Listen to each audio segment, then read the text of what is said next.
Senhores, bom dia, boa tarde, boa noite, boa madrugada para você que está nos acompanhando. E a partir de agora nós vamos dar continuidade ao nosso curso de Direito Urbanístico aqui pela instituição. Lembrando que nós vamos ver mais dois temas sobre a matéria, né? E aí já no final do mês nós vamos ter já a nossa segunda avaliação, né? Nós passamos lá pela parte de conceitos, princípios, depois passamos para a parte do direito urbanístico aqui no Brasil, todo aquele arcabouço histórico, né? E agora nós vamos tratar um pouquinho mais sobre as normas de direito urbanístico, né? Aqui nesse primeiro momento nós já passamos então a falar um pouco sobre esse assunto, né? Antes de adentrar diretamente no tema, a gente já pode adiantar que quando se trata de direito urbanístico, né? Nós já podemos aí, como já estudamos alguma coisa anterior, pela parte conceitual do direito urbanístico, pela parte histórica, né? Todo esse avanço, nós vimos que tratando de urbanismo enquanto ciência e de direito urbanístico enquanto ciência jurídica, nada mais é do que um avanço da cidade, né? Uma busca aí por uma eficiência social, uma busca por um meio ambiente, né? Ecologicamente equilibrado, uma busca por uma cidade melhor, né? Uma cidade que respeita o direito ambiental, que respeita o ambiente público, né? O urbanismo que a gente percebe que surgiu da necessidade e da evolução dessa cidade. Nós fizemos esse arcabouço desde lá as primeiras constituições, né, Constituição Imperial, até mesmo um pouquinho antes ainda, quando tratamos de ordenações filipinas, falamos de arruamento, alinhamento, da nomeação aí da Câmara de Vereadores, né, para tratar sobre esse tema. Fomos perpassando pela criação do Banco Nacional da Habitação, lá na década de 60, até chegar na Constituição atual, na Constituição de 88, quando então vai reconhecer, né, passa então a reconhecer o município como uma entidade federativa e dando autonomia para o município tratar com maior amplitude sobre esse tema. Aí nós vamos falar do Pacto Federativo, vamos falar da repartição de competências, né? Tratando aí também da questão no âmbito geral, no âmbito regional, no âmbito local, falando também dos princípios da função da sociedade, do melhor aproveitamento dessa propriedade, né? Também hoje nós vamos passar por tudo isso, passando pela legislação federal, que ela vai ser em regra geral, pela legislação local, né? Pela legislação regional, quando se tratar da legislação estadual, e também pelo maior plano aí, maior, vamos dizer, inerência ao direito urbanístico, que é no âmbito municipal, né? Principalmente pelo plano diretor, que vai atentar mais a essas questões. Então vamos lá, vamos dar início à nossa aula. Desde já conto com a paciência de todos vocês e já deixo aí disponibilizado mais uma vez todos os mecanismos que nós temos aqui para que você possa sanar as suas dúvidas, né? Vamos lá, vamos acompanhar comigo lá na tela. As normas de direito urbanístico buscam a ordenação dos espaços habitáveis mormente nas cidades, ainda que também se aplicam no âmbito rural. É de fácil percepção uma evolução das normas de direito urbanístico ao longo dos anos, haja vista a busca incessante por uma coesão social, pois necessitamos de regras, mesmo nos primórdios da sociedade, ainda que sociedade rudimentar, já existiam regras, né? Podemos citar aqui, como já adiantei para vocês, alinhamento, arruamento, perpassando aí, né,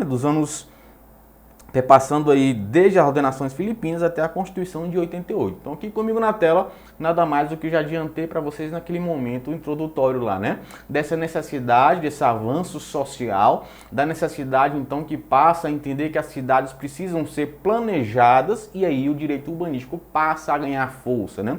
Passa a ser, de fato, uma busca por uma eficiência social, né? Como uma forma de evitar problemas futuros pela falta de saneamento, na questão pelo desmatamento também, direito ambiental, está sim englobado também nas regras de direito urbanístico, né? Então a gente sai daquele momento inicial onde as regras eram ainda básicas, rudimentares, né? Abertura de ruas ainda, alinhamento de ruas, criação de praças. E aí a gente vai chegar nesse ponto que nós temos hoje, que é a nossa Constituição de 88, né? Mas vamos lá mais uma vez, vamos dar continuidade. À medida que estes ficam mais complicados, também as normas urbanísticas adquirem complexidade até chegar à formação de uma unidade substancial. Quem sabe até adquirem autonomia, formando um ramo autônomo do direito. Então aqui comigo na tela nós também já discutimos sobre isso e nós já falamos que o direito urbanístico, em que pese todo esse desenvolvimento, todo esse crescimento que teve desde lá nos primórdios até a Constituição, esse direito ainda é visto com certa desconfiança, apesar de já ter princípios específicos desse direito, desse ramo do direito, que inclusive é um ramo de direito público, mas ainda ele não é considerado como uma ciência autônoma, não é considerado como um direito autônomo. A maioria dos doutrinadores vão entender que ele é um ramo do direito administrativo. Sabemos que isso é passageiro com o amadurecimento, com o surgimento já de regras, vamos dizer, mais constantes, mais presentes, a própria criação de princípios próprios, com certeza, lá na frente essa matéria vai passar a ser uma ciência autônoma aí, se colocando no lugar devido, a sua importância, como uma ciência autônoma do direito, como uma matéria específica. Tanto é que vem ganhando importância que hoje nós já temos essa matéria aqui na instituição. Então vamos lá, vamos dar continuidade. Natureza jurídica das normas de direito urbanístico. Conforme já estudamos, um dos princípios do direito urbanístico é o da função pública. Dele decorre o caráter público desse importante ramo do direito, pois de nada adiantaria as normas se não detivessem um caráter imperativo, cogente, como possui todas as normas públicas. O Estatuto da Cidade, ratificando o caráter público do direito urbanístico, declarou que são normas de ordem, pública e de interesse, são normas de interesse social, justamente para demonstrar a importância desse direito para a coletividade. As normas de direito público são sempre imperativas e cogentes, como dito está acima, e também são de interesse social, como todo direito público por serem relevantes para a sociedade. Então aqui comigo na tela nós já falamos, quando tratamos sobre princípios, que a natureza jurídica do direito urbanístico é a natureza de direito público, O Estado toma para si essa função pública, que é um dos seus princípios, de fato, para que possa haver essa organização, do meio do Estado, essa estruturação, esse investimento, essa fiscalização, esse controle por parte do Estado, certamente tem que ser uma natureza de direito público. Essa norma tem que ser imperativa, cogente, tem que ter essa autoexecutoriedade ou essa exigibilidade, porque senão ninguém vai cumprir. Imagina você aí ter que cumprir uma limitação administrativa se você não é obrigado, se fosse uma norma de direito privado, se tivesse uma natureza jurídica de direito privado. Então, a natureza jurídica do direito urbanístico é a natureza de direito público, especialmente quando se trata aí que um dos princípios é o princípio da função pública. O Estado é que tem essa função desde o início de organizar, de buscar dar dignidade à pessoa humana, buscar esse meio ambiente ecologicamente equilibrado, O Estado que tem que fazer isso. Então a natureza jurídica do direito urbanístico é de direito público e isso está presente, ao ler a Constituição, a gente vai perceber isso, e também já no Estatuto da Cidade, onde vai falar de interesse social, de interesse coletivo e dizer também que é uma matéria de ordem pública. Normalmente quando se fala algo em ordem pública, é de coletivo, interesse público. Trazendo para o direito administrativo, nós temos dois princípios que são basilares, Supremacia do interesse público sobre o privado e indisponibilidade do interesse público, São princípios basilares e fundamentais para o direito administrativo. Como poderíamos falar em desapropriação, falar em o Estado tomar sua propriedade se essa norma fosse de direito privado, Não teria como isso acontecer. Ninguém iria respeitar. Então, o direito urbanístico, nós vamos ver diante de suas escalas, ela vai trazer normas que vão estruturar, normas que vão limitar e normas que vão fiscalizar, essa regra do direito urbanístico. Vamos lá, vamos acompanhá-la na tela. A expressão normas ou leis de ordem pública é usada especialmente em relação a certas normas de direito privado, para denotar a sua imperatividade e cogência, e assim sua inderrogabilidade pela vontade dos particulares. Então, mais uma vez, aqui comigo na tela, quando se fala que é matéria de ordem pública, é algo ligado, né, à coletividade. São direitos indisponíveis, né? São direitos inderrogáveis. Na nossa prova caiu uma questão em que dizia que os bens públicos poderão, por exemplo, poderiam ser usucapidos, né? E nós sabemos que os bens públicos eles são imprescritíveis, não cabe prescrição de bem público, né? Justamente por entender que os bens públicos eles são indisponíveis e, como falei anteriormente, estão inteiramente aí ligados ao princípio da indisponibilidade do interesse público. Então, as normas que tratam de direito urbanístico são normas cogentes, imperativas, né? É o poder extroverso, é o poder imperial do Estado, né? Então, por isso é a natureza pública do direito urbanístico. Vamos lá, vamos acompanhar. As normas urbanísticas possuem uma característica que não se encontra em outras normas jurídicas e que podemos denominar de coesão dinâmica. Então, aqui comigo na tela um pouquinho, só para a gente falar um pouco sobre esse princípio que é muito importante, não só, né, para o direito urbanístico, mas como o nosso tema hoje é isso, a gente precisa falar um pouquinho sobre o que é coesão dinâmica. O que é esse princípio? Gente, as normas de direito, vamos falar um pouco, as normas, né? Nós vamos ter normas, regras e temos normas, princípios. Muito tempo se discutiu, né, onde dizia que os princípios não tinham não era só uma fonte e que não deveriam prevalecer em relação às normas. Muito se discutiu colocando os princípios por ser de fato mais abstrato, né, por ter uma valoração maior, eles não tinham essa devida importância. Com o tempo passou a entender que princípios é nada mais do que uma espécie de norma, e passou a classificar em normas, regras e normas principiológicas. Normas, regras são as leis postas, né, formalmente, e normas principiológicas são os princípios, né?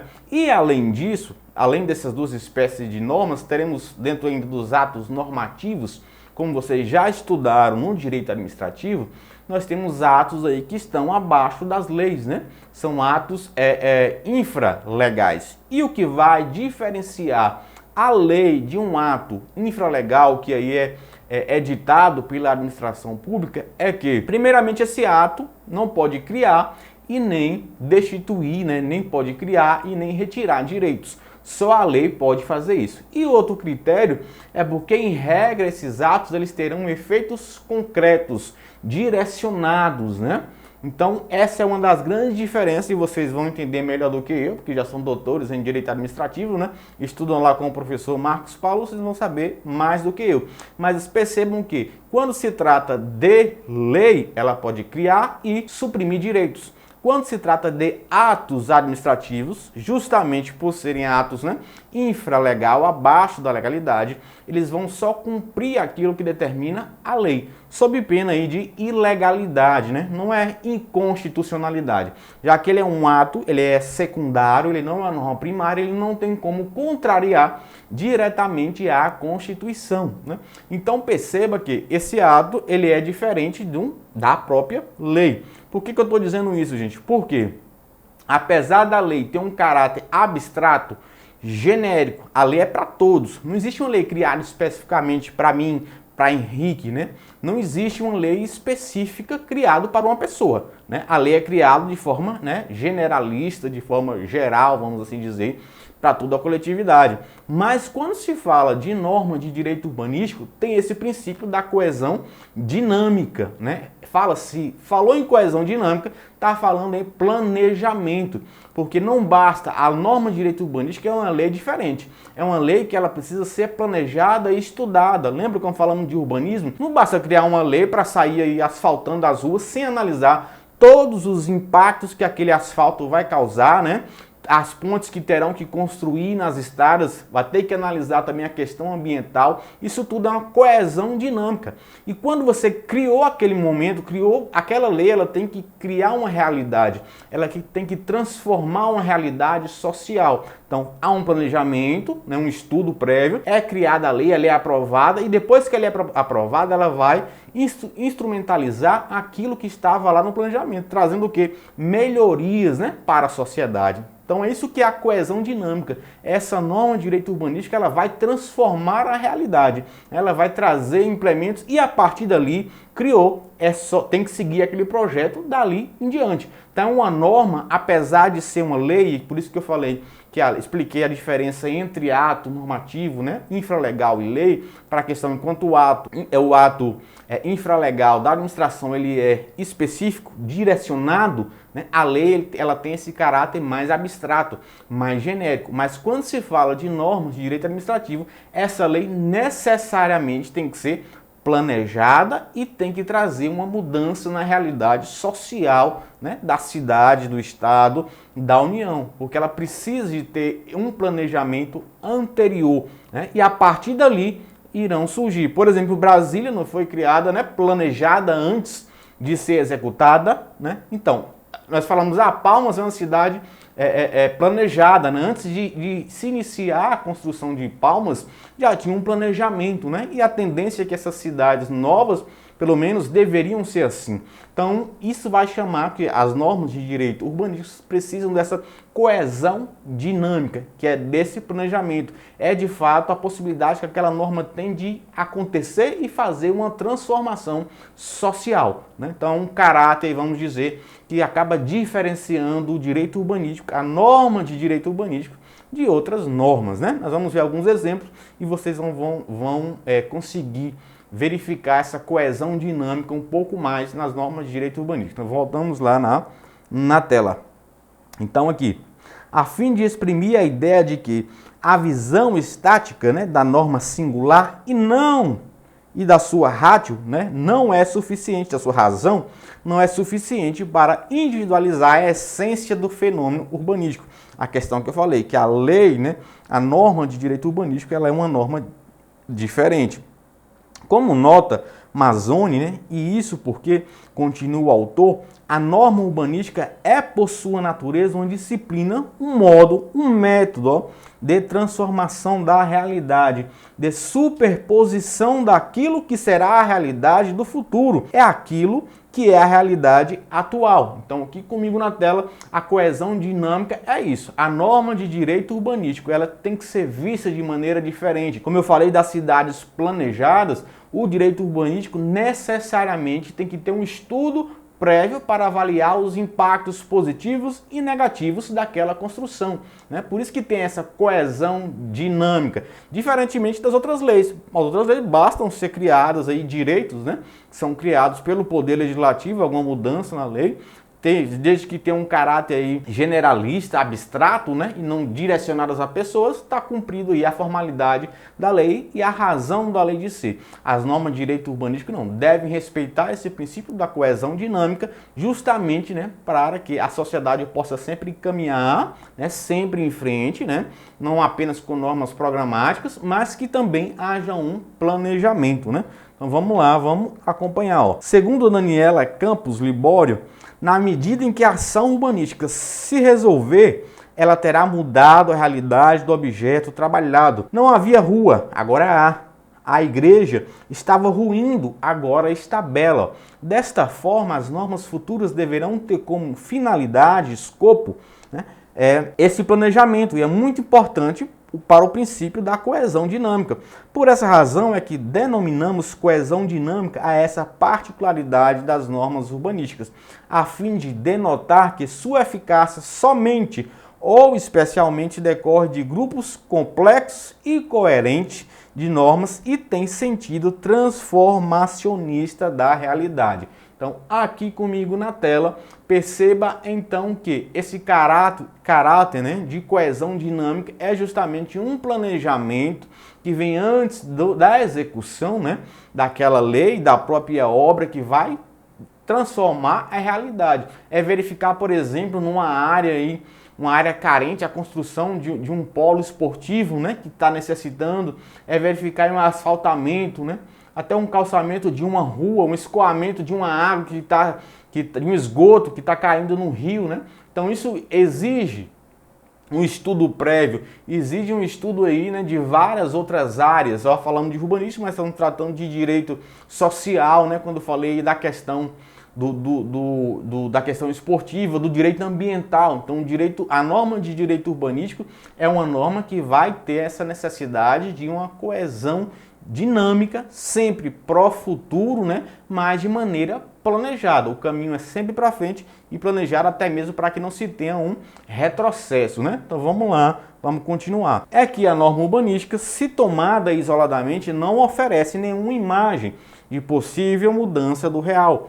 Em relação a determinado bem, ela precisa de um enquadramento global, numa visão dinâmica com outras normas e mesmo com todo o sistema de normas urbanísticas, que somente no seu complexo é idôneo a fornecer a visão real do tipo e da quantidade de mudança que, em relação àquele bem, pode e deve verificar-se.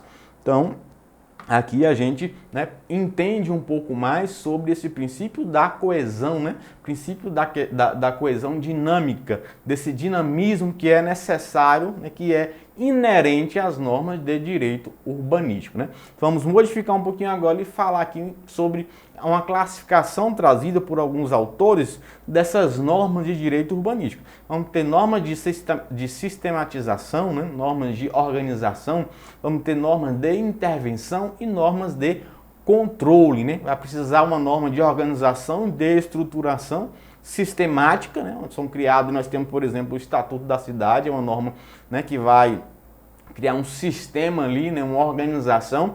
Nós vamos ter normas dentro do Estatuto da Cidade que serão de intervenção, e aí vai ter limitação, né, as intervenções de Estado na propriedade, limitação administrativa, tombamento, desapropriação, né?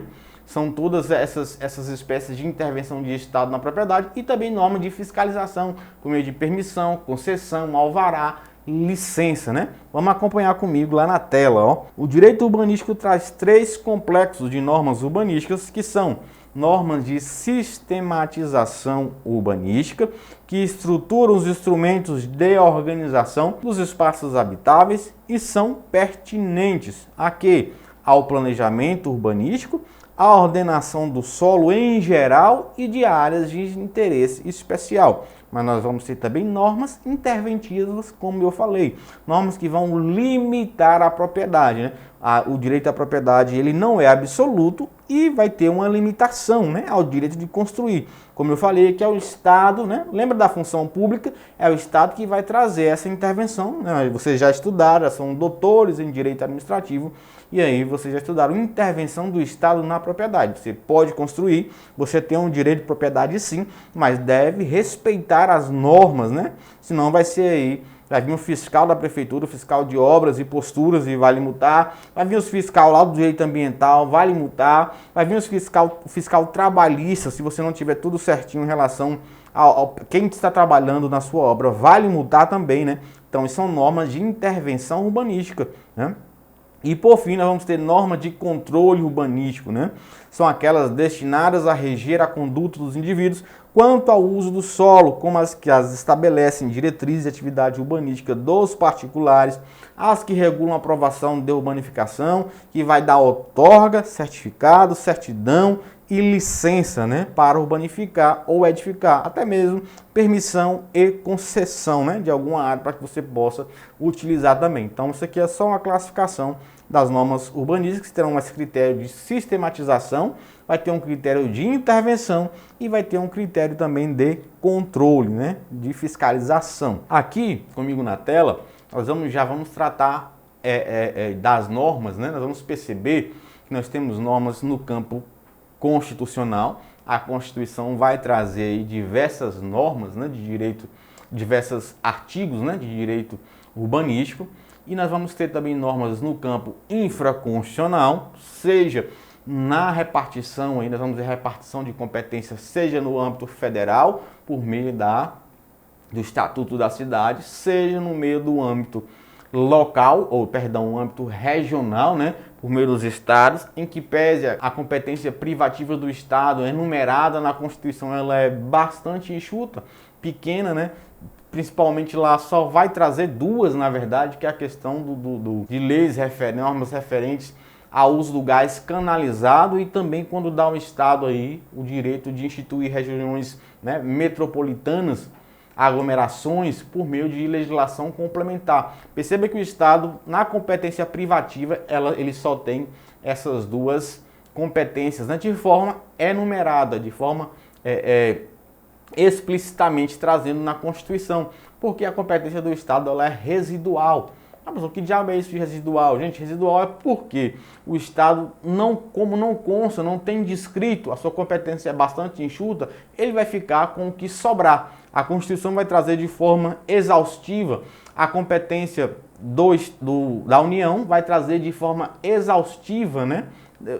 Não tão exaustiva, vai trazer bastante a competência do município e a competência do Estado, o Estado vai ficar com o que sobrar. Nós vamos já dando um spoiler, né? Vamos falar um pouquinho mais sobre isso, mas vocês vão perceber o seguinte, que na verdade o Estado não tem essa competência e vai sobrar, ó, veja na questão do transporte, né? A Constituição vai trazer de maneira explícita que a relação do transporte interestadual compete à União, né? O transporte intramunicipal dentro do município, né, compete ao município, mas ela não fala nada sobre a competência do Estado. Mas já sabendo, né, que a competência é residual, é o que sobra, que vai ser do Estado, fica para o Estado o quê? Se entre estados, né, o transporte entre estados, interestadual, é da União e intramunicipal dentro do município é do município, fica aí, né, a competência para o Estado do transporte, né, dentro do próprio Estado, entre cidades. Competência, né, estadual, né, intermunicipal, fora dos municípios, né? Então, tanto é que aqui na Bahia nós temos um órgão para fiscalizar isso, não, que é a Gerba, né? É a Gerba que faz esse controle dentro do Estado. Então, perceba que a Constituição ela não diz isso, mas nós sabemos que o que sobra é do Estado, né? Outro ponto específico de competência local, ó, perceba que quem fixa o horário do comércio, né, no âmbito municipal é o próprio município. O município ele tem essa autonomia de fixar o horário de abertura e de fechamento do comércio, né? Com exceção do horário bancário, porque esse quem compete é a própria União e não o município. Então perceba, e nós vamos verificar agora que nós somos hoje, né, uma República Federativa do Brasil. Nem sempre foi assim. A nossa república ela foi constitucionalmente reconhecida, né, a Constituição Republicana do ano de 1891, e a partir dali nós então adotamos, né, vocês já sabem isso, eu sei, né, mas tenho que falar, sobre o regime federativo, né, a forma federativa, né, que nós temos aqui. Nós somos uma federação, onde vai estar lá no artigo 1º da Constituição e vai dizer que a República Federativa do Brasil é formada, né, pela União, pelos Estados e Distrito Federal e pelos municípios, né? Gente, territórios, né, eu sei que você sabe isso, mas os territórios não são entidades federativas, né? Os territórios é uma longa mão da União. O território, inclusive, ele é classificado no direito administrativo como uma autarquia territorial, né?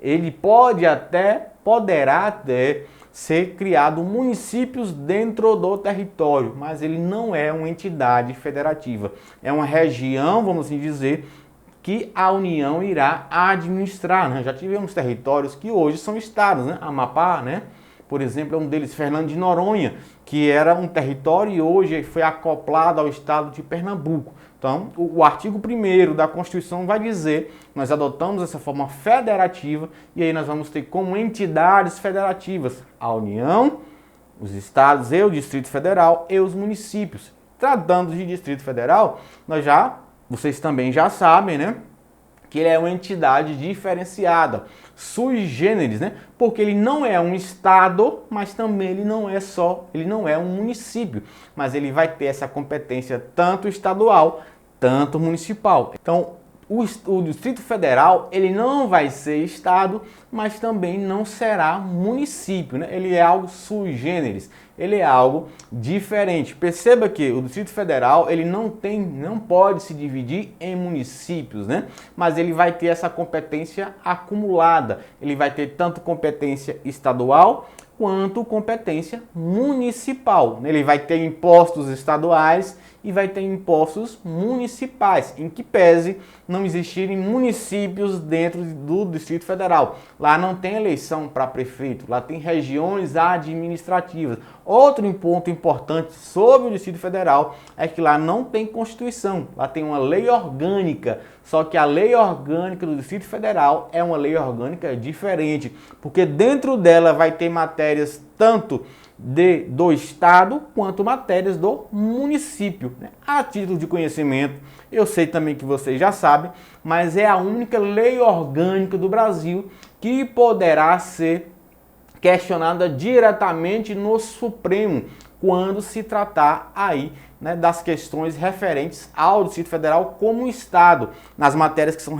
onde ele atua como município, ali não pode questionar, porque não são temas que poderão ser levados diretamente lá para o STF. Mas quando se trata de Estado, sim. E por que isso, gente? Porque normalmente, onde os municípios, você tem a lei orgânica ela precisa respeitar a Constituição Estadual, E aí, acima da Constituição Estadual, tem a Constituição Federal. Mas no Distrito Federal nós não temos uma Constituição estadual, nós temos a lei orgânica e dentro dela tem matérias que são de competência estadual e tem matérias que são de competência municipal. Então, o que for competência de norma estadual poderá ser questionado diretamente no Supremo, por meio de ações de controle, no controle abstrato, logicamente. O que for de âmbito municipal não tem como questionar no controle abstrato, vai ter que questionar no controle difuso. Mas essa discussão vai ficar para o próximo bloco. E já conto com a audiência de vocês, e mais uma vez com a paciência. Então, até o próximo bloco.